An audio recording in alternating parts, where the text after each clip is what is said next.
Ele é advogado, presidente da Associação Brasileira dos Advogados Públicos, procurador autárquico aposentado do Estado de São Paulo e especialista em Direito Ambiental pela Universidade de São Paulo, a USP. Olá, o programa Memórias do Poder Legislativo de hoje recebe o Dr. Paulo Eduardo de Barros Fonseca. Dr. Paulo, seja muito bem-vindo aqui no nosso programa. Obrigado, Silvia. Para mim é um prazer participar do programa e venho aqui com muita responsabilidade, procurando atender o escopo do programa. Eu fiz uma apresentação aqui muito brevemente de tudo que o senhor já participou, já fez aqui por São Paulo, na vida social, enfim. Eu digo que é presidente da Associação Brasileira dos Advogados Públicos, procurador autárquico aposentado do Estado, especialista em direito ambiental. E aí eu vou começar com uma pergunta que a gente estava aqui formulando, batendo um papo informal aqui nos bastidores. Tudo isso foi sorte do senhor estar onde o senhor está hoje? Então, Silvia, eu tenho um conceito de que a sorte não existe, né? De que a sorte é uma conjunção de dois fatores, basicamente. Primeiro, é você estar preparado. E o segundo é ter oportunidade. Não adianta ter oportunidade se você não está preparado para desempenhar, principalmente no aspecto profissional e no aspecto institucional, os encargos que a vida nos apresenta, não é isso? Às vezes as oportunidades aparecem, mas você não tem condição não está no lugar certo, de aceitar, exatamente. Ou não está em condições. Então, sorte não existe na minha concepção. Não existe. Não existe. É trabalho, oportunidade, está na hora certa e com a preparação certa. Exatamente. Vamos começar lá do início mesmo. O senhor é paulistano? Sou paulistano. De qual bairro? Eu nasci no Hospital Dom Pedro, que era no Ipiranga? Não. Não, aqui no Brás, começo da Moca, No Brás, enfim, nasci sim, naquele sim, hospital. verdade. Mas a minha família morava em Santana, no Jardim São Paulo. Zona Então, Norte. há 58 anos praticamente, eu fui morar na Zona Norte e fiquei lá até casar, até os 32 anos. Hoje moro em Higienópolis, né, e espero continuar ali porque eu gosto muito do bairro, é um bairro mais central. sossegado, É um bairro central. Central, né? Mas não é exatamente um bairro de passagem, é bem reservado. Exatamente. Né? Então, nas atividades que eu tenho, eu saio muito à noite para participar de eventos, palestras. Eu digo, eu não atravesso a cidade para ir em lugar nenhum, eu estou sempre no meio do caminho, então é mais fácil. Está sempre no centro. Além de ser um bairro agradável, lógico. Super agradável. Sim. O senhor estava conversando aqui conosco antes e comentou que começou a trabalhar muito cedo. Falou que um dia estava jogando bola, no outro dia estava trabalhando. Sim. Então, eu morava no Jardim São Paulo, em Santana. Naquela época, o bairro, as ruas não tinham pavimentação. Então, nós garotos jogávamos bola na rua de areia, na rua de terra. Num dia eu joguei futebol na rua, no outro dia eu fui começar a trabalhar, né? Então, meu primeiro emprego foi no Conselho Regional de Engenharia do Estado de São Paulo, no CREA São Paulo. Órgão público? Órgão público, era uma autarquia federal na época. Sempre autarquia na minha vida. Você já estava começando ali, já estava o início do seu legado. E meu primeiro cargo foi auxiliar de serviço. Auxiliar de serviço? Eu era um office boy interno, mas o auxiliar de serviço faz aquilo que mandarem fazer. Foi a oportunidade que eu tive naquele momento. A gente precisava trabalhar, ajudar em casa, né? Esse primeiro trabalho, eu cresci dentro daquela instituição, fiquei lá quase 11 anos, me formei trabalhando ali, então paguei meus estudos. No primeiro momento, ajudei em casa um pouco, colaborando nas despesas da casa. Meu pai era funcionário público também, 4 filhos, minha mãe do lar. Nós não passamos necessidades, mas era uma família que tinha que fazer tudo com muita regra, né? Exatamente, né? Não dava para Então, eu tenho bastante orgulho dessa parte do meu currículo, sabe? Com uma família de quantos irmãos, quantos filhos? Na época, 4. 4. Depois 5. Nós temos um irmão temporão, hoje na faixa dos 30 anos. O senhor falou que o seu pai era funcionário público. Isso. Mas era já dessa área aí de direito? Então, meu pai foi funcionário da USP, da Faculdade de Economia. Ele entrou como funcionário quando criaram a Faculdade de Economia da USP, que era na Dr. Vila Nova ainda. Ele, no correr da vida, quando eu entrei no primário, meu pai entrou no antigo colegial, no ensino médio. No antigo, exatamente. Então, além de buscar uma melhoria pessoal, né, exemplo para os filhos. E depois ele se formou advogado, sim. Quando ele morreu, ele era advogado. É mesmo? Ele se aposentou na USP e foi advogar. E aí o advogado na sua vida entrou quando? Já pensava nisso? Porque quando a gente é pequeno, a gente tem sonhos. Fala, Sim. eu quero ser, né? Quando eu crescer... Já tinha esse medo? Silvia, eu tenho um irmão mais velho que foi jogador profissional de futebol. E eu queria ser jogador profissional de futebol. Quando não deu, antes de ir para o primeiro emprego, eu jogava nas categorias de base na Portuguesa de Esportes. Na Portuguesa. Quando não deu o negócio do futebol, eu queria ser professor de educação física, porque eu gosto muito de esportes. Natural. Mas aí uma reflexão racional. O professor de educação física, naquela época, era professor de escola pública. Tinha uma vida que era a vida que eu levava. Eu queria ter uma vida diferente. O leque não era muito... Optei pelo direito, né? Então, na minha família, os descendentes do meu pai, só uma irmã não é advogada. Os outros todos fizeram faculdade de direito. Hoje eu tenho primos desembargadores, tenho prima que foi professora da São Francisco, né, da USP. No fim, a família do lado do meu pai tem uma tendência muito grande para o direito. Está no sangue. Está no sangue. Está no sangue, não adianta que venha Exatamente. dali. E aí, ingressou na faculdade. Estudou, terminou o ensino médio, colegial, enfim, que a gente entende, e entrou na faculdade. Sim. Como é que foi essa transição aí? Como é que foi essa... Não, naquela correria de todo dia. Morava em Santana, a sede do CREA era em Pinheiros, tomava um ônibus e ia para Pinheiros. À noite eu ia estudar em Guarulhos. Então eu morava no ônibus praticamente, mas eu tinha oportunidade de fazer meus estudos no ônibus, enfim. Nossa, saía de Santana, ia para Pinheiros, Pinheiros para Guarulhos. Vinha para Santana e à noite Guarulhos. Né? Mas nada que um jovem não possa fazer. Né? Nada que não vale o esforço. Nada que não seja a realidade de muitos E é brasileiros. óbvio né? que não foi o curso inteiro de ônibus, porque no meio do curso também comprei meu carrinho, enfim. A gente vai melhorando de vida, né? Agora, a área de direito, assim como várias áreas que a gente tem aí das universidades, dos cursos, existe um leque, uma segmentação ali dentro, né? O senhor já sabia para onde iria? Não se sabia. era direito criminal, se era... Eu não sabia. Na verdade, eu estava terminando a faculdade e eu saí do CREA. Eu era noivo, eu precisava trabalhar na área do direito. Quantos anos? Eu tinha uns 25 anos, talvez. Tá. E eu acabei como estagiário de um procurador da República aqui em São Paulo, Dr. Antônio Carlos Mendes. Fiquei na Procuradoria da República, a sede era na Praça da Sé por uns 3 meses.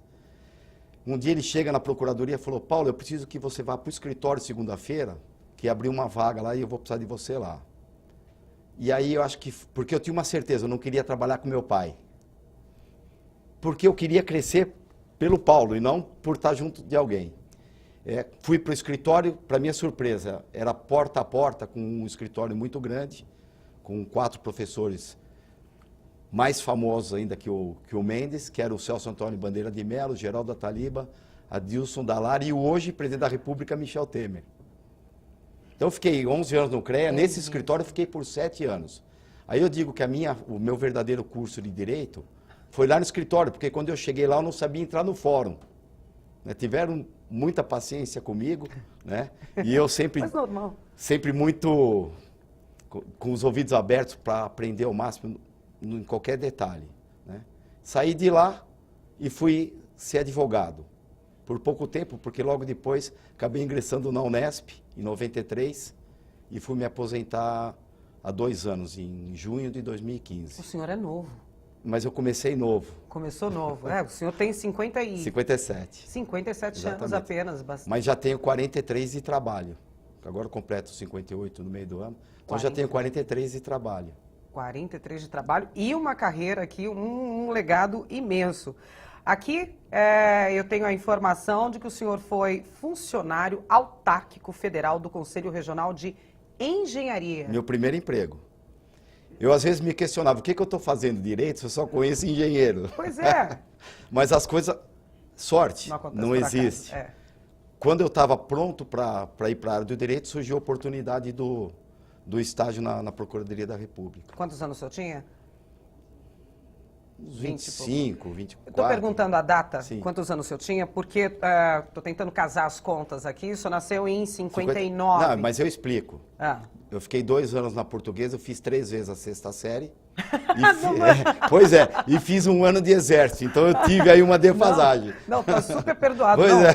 Fique tranquilo. Na verdade, eu estou tentando encaixar, porque a gente vem de uma história bem na década que o senhor nasceu aí, de um governo diferente aqui no país. Sim. E o senhor pegou, na época em que já estava se formando, já estagiando, enfim, outra mudança de governo, né? Saindo da ditadura ali nos anos 84, 85, 86. Então, o senhor viveu a ditadura. Então você imagine, meu pai era chefe da seção de alunos da Faculdade de Economia da USP, na Doutor Vila Nova, junto da Maria Antônia, que tinha ali uma... Ali fervia. O núcleo, né? Eu era criança, mas ouvi algumas histórias do meu pai. Na época da Revolução, 31 de março, se preparem que nós vamos para Tatuí. Tatuí é 130 quilômetros de São Paulo, mas era um lugar seguro para a família ficar, porque vamos ver o que acontece. Depois, na época do Exército, eu fui servir Exército com o general, com o presidente Geisel saindo para assumir o Figueiredo. Você imagine a tensão que era em Brasília. Aproveitei que eu fiquei lá 1 ano, não fui porque quis, mas tinha que aproveitar e fiz curso de cabo e curso de sargento nesse 1 ano. Acabou o meu ano, voltei. E aí a gente pega toda essa transformação, né, com as diretas. Então, de algum modo a gente, quando criança, não participei do movimento de 64. Depois dos outros movimentos, participação também assim, porque trabalhando, estudando e... Nos bastidores. Mas assim, sempre acompanhando, né? Sempre acompanhando. O senhor não é um profissional que faz as leis, mas é o que aplica as leis. Sim. É o que estuda as leis, o que nos ensinam as leis. Como é que era essa mudança, como é que foi essa mudança política, social, ao longo dessas décadas aí da sua carreira, né? Contando um pouco da sua carreira e as mudanças. Principalmente o estado de São Paulo, né? Que é um espelho para o resto do país, né? Quando eu vim para o estado, em 93, eu tinha 12 anos de formado. O tipo da advocacia do advogado privado é diferente do advogado público. Então vamos lá. Completamente diferente. Você me traz um caso no meu escritório hoje. Eu vou tentar verificar qual possibilidade que eu tenho de defendê-la. Na advocacia pública, procurador autárquico, sempre que me apresentaram um caso, eu só podia orientar desde que a norma dissesse é para fazer assim. A margem de discricionalidade, de dar opinião, é muito pequena, porque eu não vou criar. Eu preciso fazer com que o gestor cumpra a norma. Então foram 23 anos, quase 24 anos, orientando no sentido de deve fazer assim. Não pode fazer assim. Deu para entender? Como é que foi isso? Dentro do... É assim, eu sempre digo que esse tempo da minha carreira foi muito boa, porque eu passei por alguns mandatários e nunca alguém chegou para mim e disse, você me dá um parecer para dizer isso. Sempre me trouxe uma questão para que eu desse a minha opinião. Então isso é uma satisfação muito grande, né? Mas sempre procurando desempenhar com absoluta responsabilidade e dentro dos princípios que norteiam a administração pública. Moralidade, legalidade, né? Enfim, publicidade, eficiência. Esse foi o norte que me conduziu e que tenho certeza conduzem, se não todos, 99,9% dos advogados públicos. Mudou muito a administração pública ao longo dessas décadas? Como é que foi a adaptação do direito em relação a isso? O direito teve adaptação? Teve. O direito é dinâmico, né? E você precisa ir se adequando, mas os princípios eles não são dinâmicos, né? E eu procuro, no meu proceder, inclusive, né, profissional também, me basear pelos princípios. Acho que a partir dos princípios a gente consegue tudo. Desde que haja respaldo legal no caso do advogado público e do advogado em comum, porque eu não posso prometer para o cliente que eu vou conseguir um resultado para ele que a lei não autorize. É difícil isso. Hoje a gente fala muito em desjudicialização, né? É uma palavra, um palavrão, né? Sim. O que o senhor pensa disso? Eu penso que é salutar. É salutar. É salutar. Mas ninguém vai fugir dos princípios na hora de fazer uma composição. Não adianta. Na hora do... Claro, porque a pessoa que está ali mediando, ele é um profissional do direito, ele é um operador do direito, e obrigatoriamente ele precisa aplicar o direito na hora de fazer a composição. Eu, segunda-feira, estou indo para Florianópolis para uma audiência de conciliação. Eu tenho que tentar conciliar dentro dos princípios que a lei permite, não dá para fazer diferente. Que, aliás, a audiência de conciliação, vamos falar, é uma das grandes sacadas, Pois é. né, do direito moderno. Sim. Né, assim, melhor conciliar, melhor resolver aqui do que levar para Mas, extremos, claro, até não ter mais o que por fazer. quê? Porque às vezes critica o judiciário é lento. Não, É lento, é burocrático. ele é, na verdade, ele é isso que eu tava sobrecarregado de trabalho. Ah. Essa é a verdade. Ele é sobrecarregado de trabalho. Então, em algumas situações o processo corre rápido, em outras situações ele é mais moroso, porque vamos analisar como que está trabalhando aquele juiz, quanto que ele está trabalhando, trabalha muito. Essa é a verdade. Essa é a verdade. Está sobrecarregado. Aí vamos fazer uma crítica. Do governo Collor para cá, principalmente a Justiça Federal, ficou assoberbada de trabalho. Aqueles planos econômicos, aquilo lá trabalhou demais. Ali, vamos combinar que foi realmente trabalho para todo os mundo. economistas. Para os advogados foi maravilhoso, mas para o judiciário foi muito ruim. Foi, Né? nossa. Porque, e tem ação daquele tempo correndo até hoje, quer dizer, que não termina, né? Que não Vai se termina. arrastando. Por quê? Diversos motivos. Mas o fato é que é muito trabalho, na minha opinião. Ó, então eu vou pegar um gancho aí dessa época. Entre 1987 até 1992, já começando aí com o governo que a gente estava citando, você foi assessor jurídico na Associação Brasileira dos Leiloeiros Rurais. Nossa, essa foi uma época muito boa na minha vida.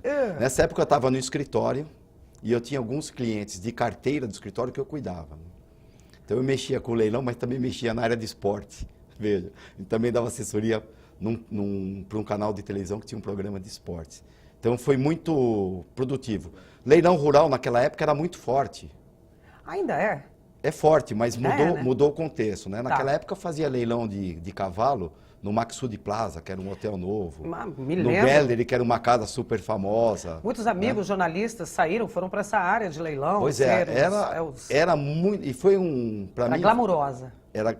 Para mim foi de muito trabalho, mas também deu Mas algum era glamour, glamurosa, né? de muito trabalho. Eu novo, naquela história que eu já contei, vindo de uma família classe média baixa, eu acabei viajando pelo país, acabei tendo de enfrentar situações jurídicas pelo país afora, aí sozinho, tendo de resolver, porque o nome do escritório vinha junto Sim. da presença do papel que o Paulo estava desempenhando. Né? Foi muito bom, oportunizou um crescimento muito grande para mim. Muito grande. Aí, em 93, torna-se assessor jurídico da Unesp. Sim. Mas, antes da gente começar a falar sobre isso, vamos para um rápido intervalo. Ó, já foi o primeiro bloco aí rapidinho. E tem assunto, tá, gente? Então, a gente faz uma pausa rápida, vamos para o intervalo e a gente volta já já com mais Memórias do Poder Legislativo. Não sai daí.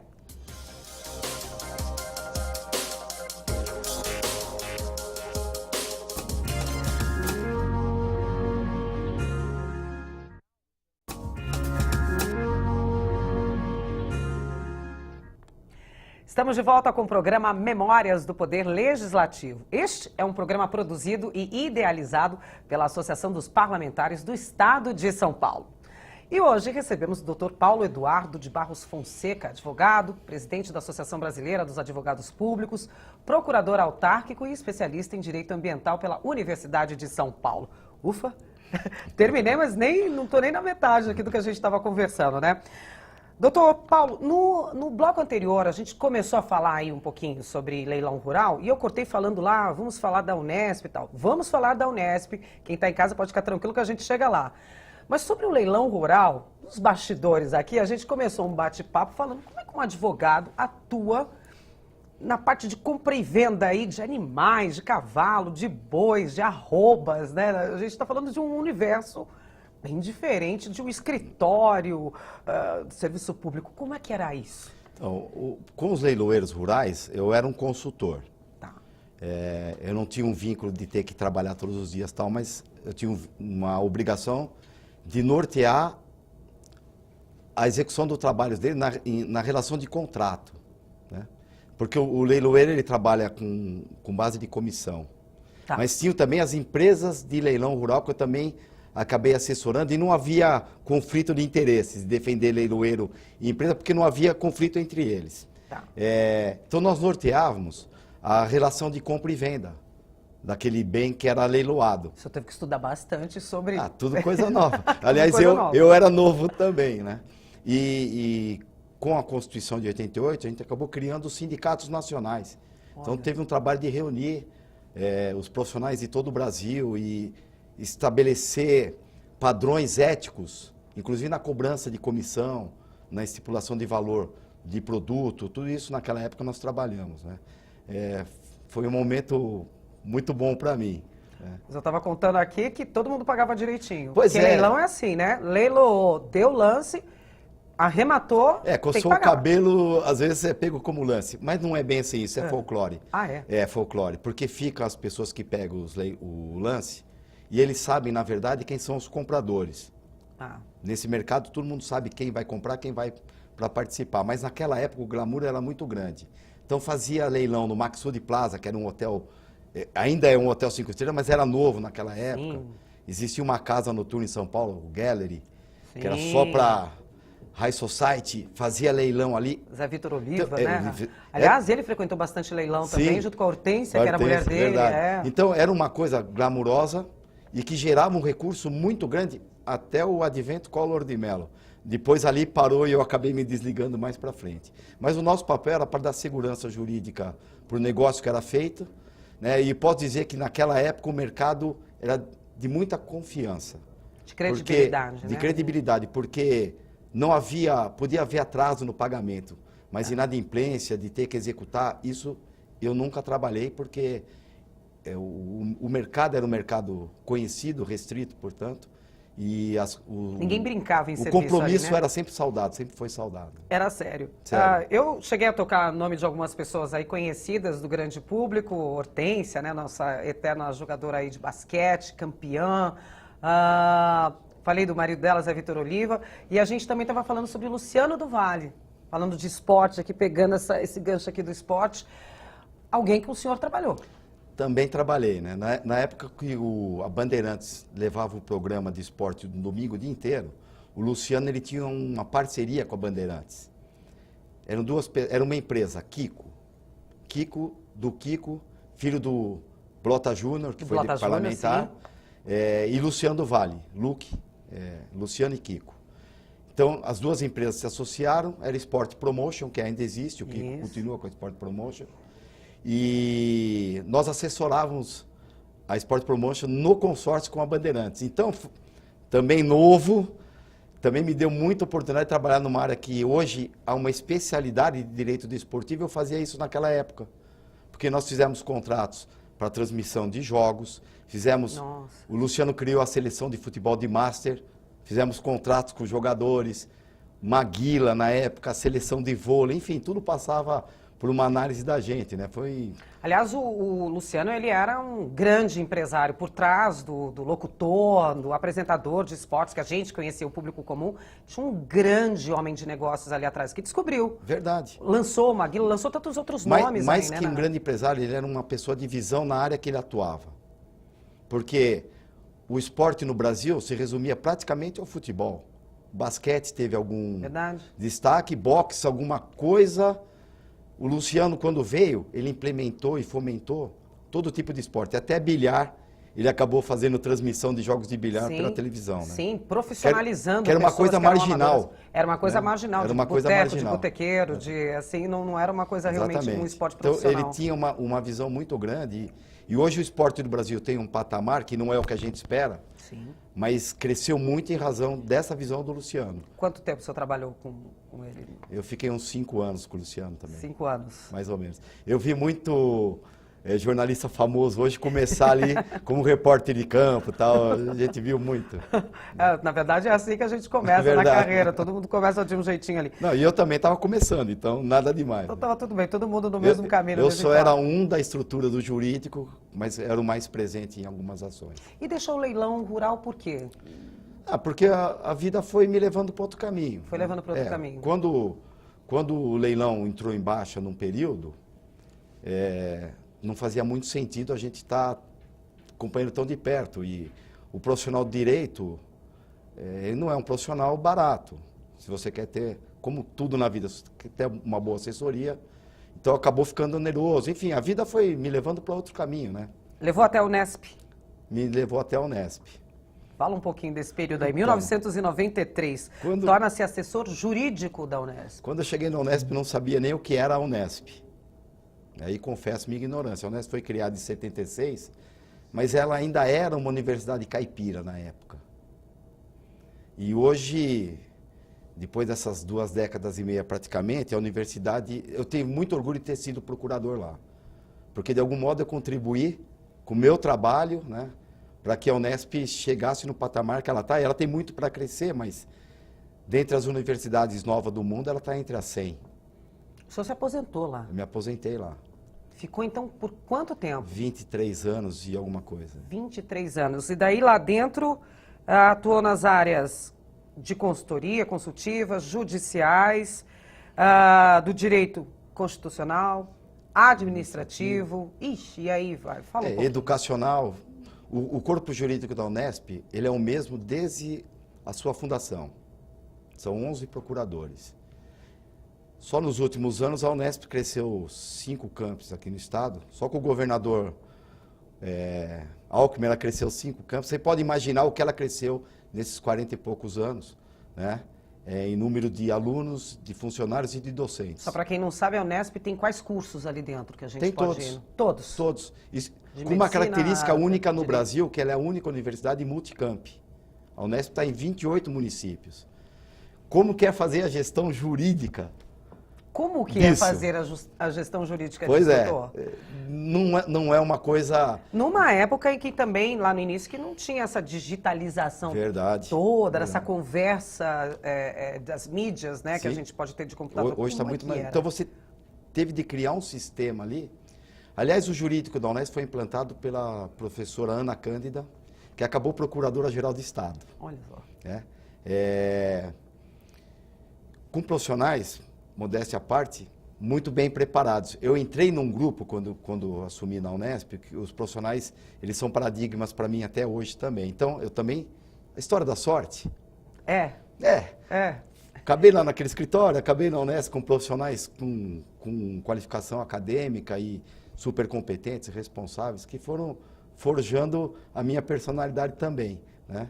E criou-se o sistema, porque o advogado pode tudo, só não pode perder prazo. Prazos exíguos. A fazenda tem prazo em dobro e tal. Você imagina eu ter que dar eu dar a resposta aqui, a reitoria na capital, para uma demanda lá em Ilha Solteira. Então, criou-se o sistema de que as coisas pudessem tramitar de modo que o serviço pudesse ser bem feito e que a Unesp pudesse ter o respaldo jurídico que ela merece, né? E tem. A parte de consultoria me atrai mais que o contencioso, porque às vezes são situações em tese que você precisa tentar contextualizar a situação para poder opinar e ela tem que ser uma opinião de forma abrangente, porque são 28 campos. É muita em Botucatu tem 6 faculdades, em Araraquara tem 4, em Bauru tem 5. E você precisa dar uma opinião aqui que sirva para todo mundo. Que então, vai é um exercício muito rico. Vai reverberar em todo mundo, né? A gente está falando de quantas pessoas aí nesses 28 campos?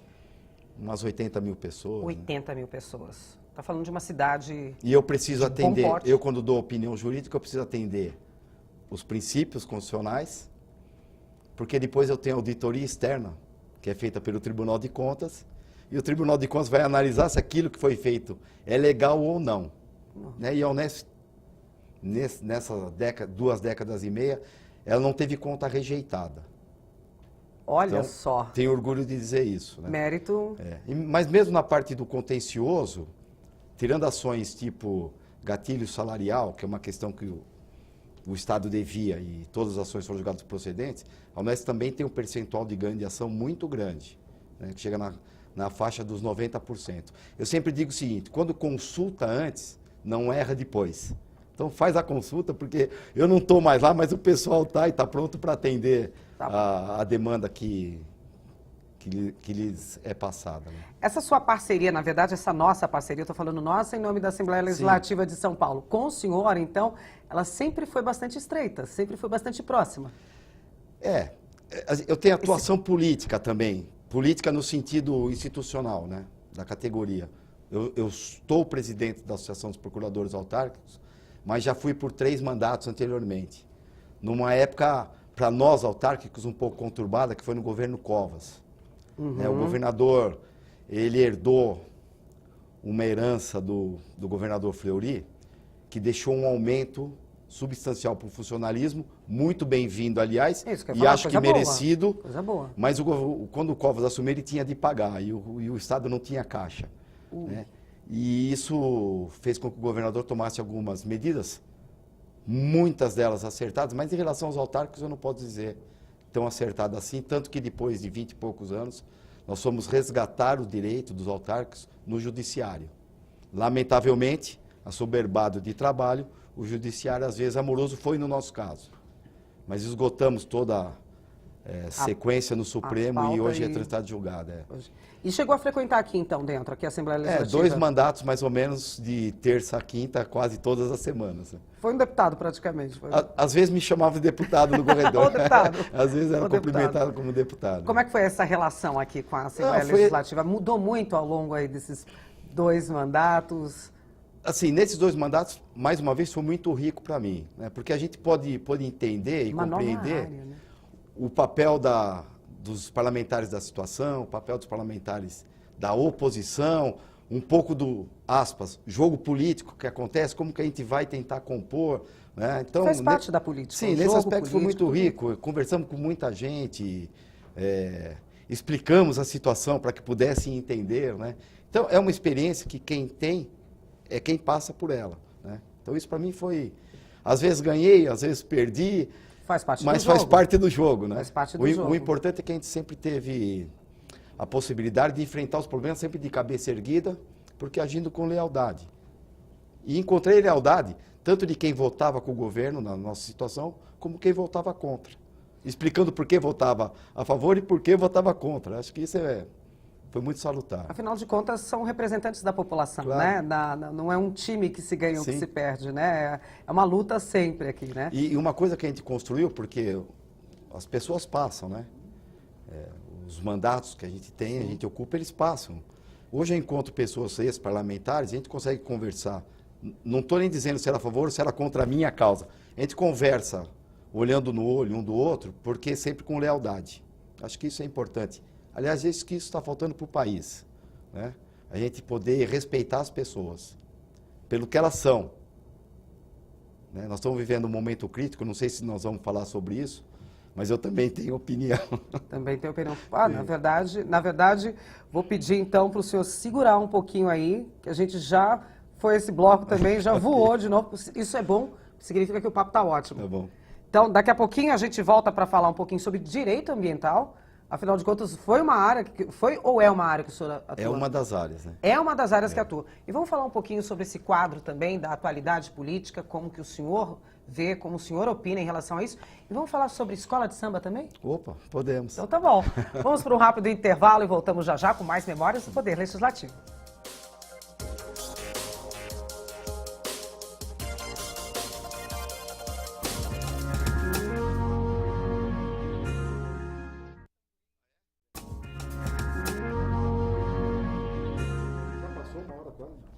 Estamos de volta com o programa Memórias do Poder Legislativo, um programa que é produzido e idealizado pela Associação dos Parlamentares do Estado de São Paulo.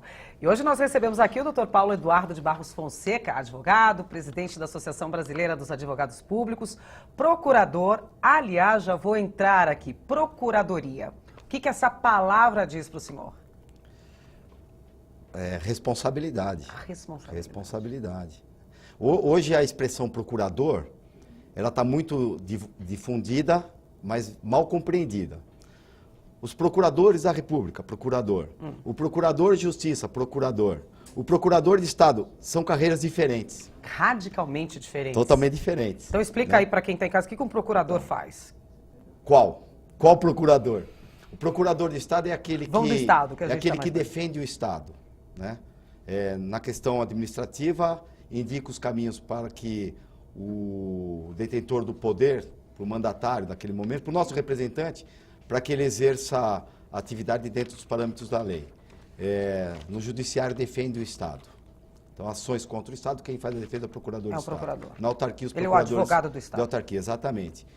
Procurador de Justiça é o promotor de justiça no último grau da carreira. E procurador da República, ele é o promotor federal. Então é o fiscal da lei, tanto um como o outro. Um defende, o daqui do Estado defende, o da República fiscaliza Fiscaliza com... e o promotor, procurador de justiça, também é o fiscal da lei. Também fiscaliza. Exatamente. É uma área enebriante, né? É muito bonito, né? Porque você defender, a responsabilidade de defender o interesse do outro, ela é muito grande, né? E quando você faz essa atividade com responsabilidade, é muito satisfatório quando você tem um resultado positivo, né? Quando você vê que da sua postura, da sua opinião, resultou alguma coisa em prol da comunidade, porque esse é o trabalho que nós fazemos. Ser advogado do Estado de São Paulo dá trabalho? Dá muito trabalho. Né? Dá muito trabalho? Primeiro pela dimensão do Estado, sim, né? 645 municípios, 40 e tantos milhões de paulistas. É muito problema também que vem junto, né? Verdade, mas assim, a área do direito no Estado de São Paulo, ela é muito respeitada. E não é por acaso, né? O Poder Judiciário, mesmo os advogados, os professores, ela é muito respeitada. Por quê? Pelo procedimento, pela forma como as coisas são conduzidas, né? Ninguém faz pensando em si somente. Eu posso falar isso com convicção. Né? É claro, é o meu ganha-pão e eu preciso trabalhar, mas eu não faço só por causa do ganha-pão. Faço porque eu tenho uma aptidão para aquilo, porque aquilo é uma questão de filosofia de vida, a forma de proceder, né? Então, creio que, apesar de ser muito trabalhoso, todos o fazem com uma dedicação e uma responsabilidade muito grande. Eu anotei aqui um nome que o senhor vai explicar para a gente o que significa isso. Doutor Veto. Doutor Veto. Isso não é um nome, é um apelido. É um apelido. Quem é Doutor Veto? Quem foi Doutor Veto? Então, foi Doutor Veto. Infelizmente já faleceu. Doutor Veto foi o doutor João Antônio da Fonseca. João Antônio da Fonseca... É uma familiaridade. Pois é. Era irmão do meu pai, Alberto Fonseca. E ele foi assessor-chefe da Assessoria Técnica Legislativa do Estado, nomeado pelo governador Adhemar de Barros, até que o governador Maluf assumiu. O governador Maluf assumiu, ele se aposentou. Ele era efetivo no cargo. Hoje esse cargo ele compõe uma das assessorias da Procuradoria-Geral do Estado e o procurador-chefe não é mais efetivo, né? Meu tio foi o último. Qual o papel da ATL, Assessoria Técnica Legislativa? Apreciar se os projetos que a casa elabora, eles se enquadram dentro dos padrões constitucionais. Eita! Né? Eita! E aí? O apelido já diz tudo, né? Doutor então, Veto. Muitas vezes, né, no exercício da sua atividade, o doutor Fonseca, o doutor Fonsequinha, eu encontrei agora o deputado Caruso, o presidente Caruso, e ele se lembra do doutor Fonsequinha. O doutor Veto era muito rigoroso nas suas apreciações. Isso que eu ia falar, era um hábito dele fazer isso, não era um hábito só, ele realmente era rigoroso. Era a forma de viver. Não ia deixar passar o que não era passável. Ele tem um filho, tem um primo que é desembargador, Sérgio Rui Fonseca, e tem uma passagem que acaba sendo até... Eles moravam na Heitor Penteado. Heitor Penteado. Meu primo fazia Direito na São Francisco e Economia no Mackenzie. Atrasado para fazer uma prova no Mackenzie de manhã, ele pediu carona no carro oficial, a assessoria era na São Luís, ia descer a Consolação. Sim. Pai, deixa eu pegar carona no carro oficial. Não, se acordasse mais cedo, você tem que ter responsabilidade. Então era uma pessoa com uma postura bem marcada, né? Daí o apelido, que muito menos que uma ofensa, é um elogio, né? Porque quando o projeto de lei podia ser aprovado, é óbvio que ele não vetava. É óbvio que não, Evidentemente que não vetava. Estou tentando achar aqui nas minhas anotações, me aparece o nome Rotary Club. Em 1989, é isso, torna-se membro efetivo do Rotary Club São Paulo, ali, na Liberdade. Liberdade, exatamente. É importante essa...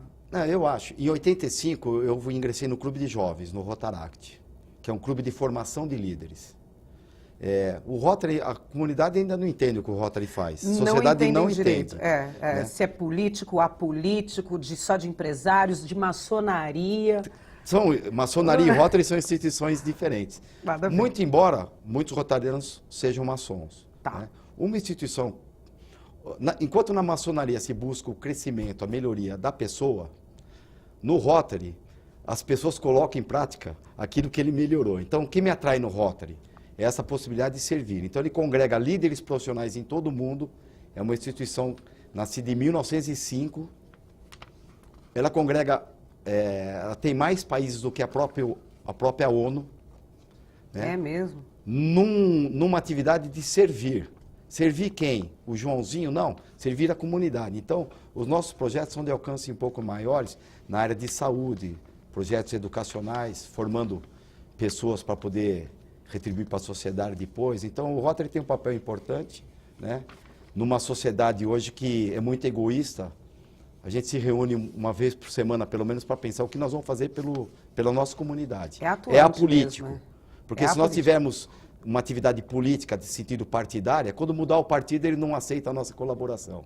E nós queremos ajudar a sociedade. Então, ela é política nesse sentido. O senhor estava falando que fora, tirando o doutor do Paulo, existe uma atuação também muito grande, só do Paulo mesmo, na sociedade em forma de retribuição do que o senhor recebeu Sim. ao longo da vida aí. E aí eu falei aí no bloco anterior sobre escola de samba. O que a escola de samba tem a ver com o Dr. Paulo Fonseca? Qual é essa ligação? Tem bastante coisa também, Silvia. Eu participo de escola de samba aos 15 anos. Então, já participei da Unidos do Peruche e nos últimos 8 anos eu participo da Unidos de Vila Maria. Zona Norte. Zona Norte. Nasci ali em Santana. Do lado. A Zona Norte me atrai. Eu ainda jogo futebol lá na Zona Norte. Então, todo domingo vou jogar meu futebol com meus amigos da época de infância, inclusive. É muito gostoso. A Vila Maria, além do carnaval, assim, eu tenho uma filha, sou casado, tenho uma filha. Minha filha hoje tem 25 anos, graduada em marketing, está no segundo pós-graduação, trabalha, faz fisioterapia todos os dias, porque é deficiente, ela tem uma deficiência motora, ela não caminha. E ela adora carnaval e adora futebol. Então toda hora eu estou assistindo o jogo do São Paulo. Ultimamente não estou sendo muito contente dos jogos. O senhor é São Paulino? Sou São Paulino. Olha só. E carnaval, que ela adora. E a paixão brasileira, né? Ela adora. Carnaval, futebol. Mas o que me atrai na escola de samba, além de poder levar a Ana Paula, na Vila Maria especificamente, é que ela tem um projeto social grandioso. Então, dentro do departamento social, são 35 ações que vai desde o almoço, desde a escolinha de futebol, área de saúde, e agora nós estamos entrando na área educacional. Eu vou falar uma coisa para o senhor, eu aprendi a costurar lá. É verdade? Um projeto social. Então, e continua, nós temos convênio com o Estado de São Paulo, temos convênio com a Prefeitura. Eu aprendi a costurar lá, depois que eu fui fazer uma matéria com um projeto social lá na Escola de Samba da Vila Maria, e porque queria aprender não conseguia acertar a mão na máquina ali, fui 1 mês e meio, projeto social. Que bom. Totalmente altruísta, totalmente para ajudar a população. No meu caso, era só um aprendizado, mas a gente sabe que para a população é uma profissionalização. Profissionaliza. Nós temos cabeleireiro, manicure. Exatamente. Eu tenho área de saúde, né? Eu tenho ecoterapia lá. Eu acabei de pedir, o nosso cavalo morreu, eu estou pedindo um cavalo, se a polícia militar que tem lá a cavalaria, se tem um cavalo apropriado para ecoterapia. Sim. Acabamos de fazer um pedido para um oficial lá da Amigo, para ver se consegue doar, porque a comunidade que é atendida lá é muito carente, né? Então o Rotary me dá essa oportunidade, o carnaval, é lógico que eu gosto de desfilar, mas essa parte do social, ele toma um tempo, eu dou um tempo meu toda semana para ir para Vila Maria para atender as minhas responsabilidades como diretor do departamento social. Eu tiro criança da favela e ela sai doutor dali uns anos, nesse trabalho da Vila Maria. Parabéns, parabéns, Não, parabéns. É assim, às vezes dão parabéns. Que delícia ouvir isso. Mas eu não sei se mereço, né? Porque é muito sincero isso, né?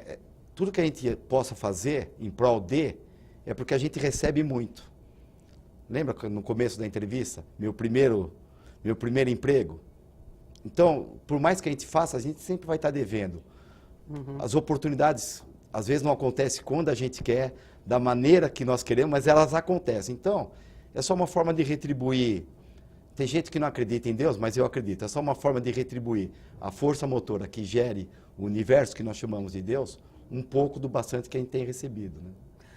Como é que fica o quadro atual político do nosso país? Então, está difícil, mas não está perdido, na minha opinião, né? Eu divido um pouco as responsabilidades entre todos. Então, hoje, assim, eu fico chateado de ver as reportagens sobre delação premiada, porque eu acho que é uma desfaçatez muito grande a forma como eles colocam, os empresários.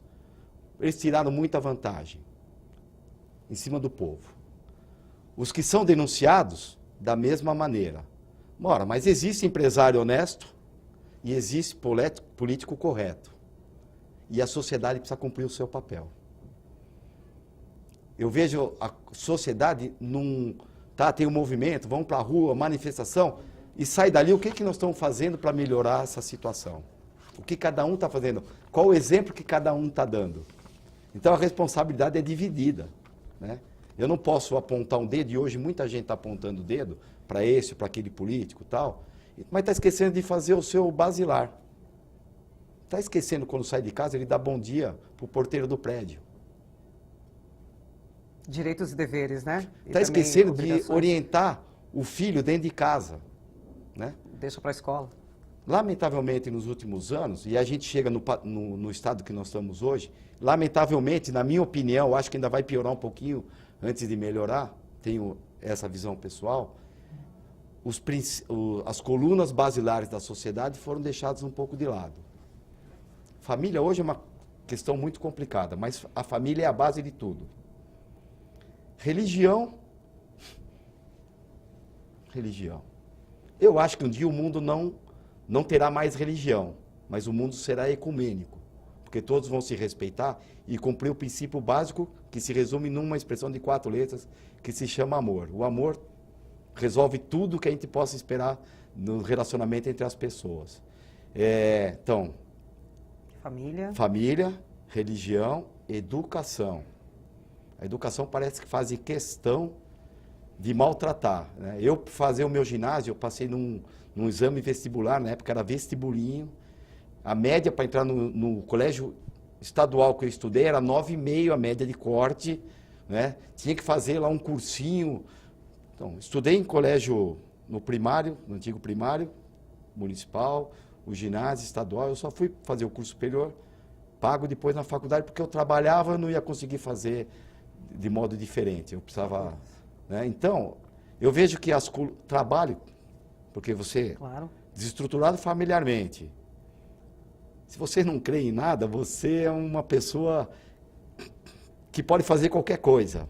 Educação, o trabalho acaba ficando prejudicado também. Não chega a chegar nessa. Então, essas 4 ponta, colunas precisam ser restabelecidas prontamente. As bases de uma mesa, né? O país está perdido? Não está perdido. O mundo, nessa conturbação toda, também não está perdido, porque tem pessoas como nós, né, que se preocupam com essas situações. O que essas pessoas precisam fazer, e eu mesmo estou dando mão à palmatória, é passar a exercer um pouco mais da sua liderança, né, naquele círculo que participa. E todos participam de um círculo. Ora, o homem é um ser gregário, e para Aristóteles, na tese de Aristóteles, é um ser político. Se é gregário, vive em comunidade, vamos praticar política na comunidade que nós vivemos e fazer dessa comunidade uma comunidade melhor. Eu vou fechar esse bloco do programa, na verdade, encerrando o programa, os nossos 2 minutinhos finais aí, fazendo uma pergunta. Já que a gente vem de um país de oportunidades, Brasil, esse paizão tão grande de dimensões continentais, falando em oportunidade, o senhor que teve oportunidade, a hora certa, o trabalho, enfim, que não foi sorte, como o senhor definiu. Vamos deixar essa pergunta aí. Qual é a próxima oportunidade para aparecer na vida do Dr. Paulo? Eu estou esperando que ela apareça. Eu estou me preparando para, se surgir alguma oportunidade, a gente poder abraçar, né? E vou me preparando assim, Silvia. Eu acabo de ser aprovado num curso de mestrado. Poxa, mas você está com quase 60 anos, não importa. Conhecimento nunca é demais, né? Até porque eu acredito que o Paulo, ele é eterno enquanto essência, então a hora que eu não estiver mais aqui, o conhecimento que eu adquiri não estará perdido, né? Mas, então a oportunidade eu estou esperando. Mas eu não podia participar do programa sem citar uma pessoa especialmente, né? Que é o deputado Adhemar de Barros. O Adhemar de Barros foi procurador autárquico do Estado, do IPESP, foi superintendente do IPESP, né? Eu tive o prazer de conviver com ele na Associação dos Procuradores Autárquicos. Ele não queria ser diretor, então eu nomeei meu assessor pessoal quando fui presidente, né? E foi uma pessoa que eu aprendi muito também, né? E é uma pessoa que me deixa muitas saudades. Eu brincava quando ele faleceu, com a esposa, eu falo, Cacildo, agora eu brigo com quem? Porque eu brigava com ele todo dia. Mas era num respeito muito grande e num sentido e num carinho, né? Uma amizade muito grande. Eu aprendi muito com ele. Talvez eu possa ter passado um pouco para ele, porque é muito mais novo. E hoje a gente aprende muito com os jovens também. Então não podia deixar de citar o Aldemar. E um colega que ainda é vivo, ex-procurador da casa, o Ian Deara, que era muito respeitado pelo Dr. Veto, foi advogado da família do meu tio. Então queria, nesse momento, deixar um abraço para a Deara e lembrar o Ademar de Barros. Doutor Paulo, muitíssimo obrigada pela sua participação aqui no nosso programa. Obrigada também pela sua colaboração aí com história, com um pedacinho da história de quem hoje nós somos. Eu que agradeço, Silvia. Agora que o programa está terminando, quer dizer que eu estou tranquilo. Está tranquilo, agora deu para relaxar, agora estou né? Tranquilo. Agora conseguiu. Obrigada mais uma Obrigado, vez, portas abertas sempre aqui da casa para o senhor. Obrigado, estou à disposição. Bom, o programa Memórias do Poder Legislativo fica por aqui. Obrigada pela sua audiência e até o nosso próximo encontro. Tchau.